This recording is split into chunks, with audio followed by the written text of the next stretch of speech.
নমস্কার শ্রোতা মণ্ডলী, বড়দের আমার প্রণাম আর ছোটদের আমার ভালোবাসা। আজকের আলোচ্য বিষয় ধর্ম বড় না কর্ম বড়। এক ভক্ত একজন মহারাজজিকে জিজ্ঞাসা করছেন, মহারাজ, আপনাকে একটা প্রশ্নের উত্তর দিতে হবে, ধর্ম বড় না কর্ম বড়। তখন মহারাজ জিজ্ঞাসা করছেন, আপনি বলুন যে কোনটি বড়। তখন ভক্তটি বলছে, মহারাজ, ধর্ম বড় নয়, কর্ম বড়।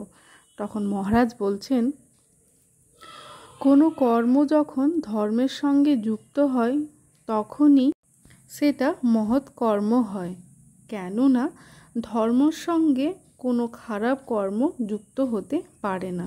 যেমন অন্ন যখন ভগবানকে নিবেদন করা হয় সেটা তখন প্রসাদ হয়ে যায়, সেই রকম কর্ম যখন ধর্মের সঙ্গে যোগ হয় তখন শুধু সেটা কর্ম থাকে না, মহৎ কর্ম হয়ে যায়।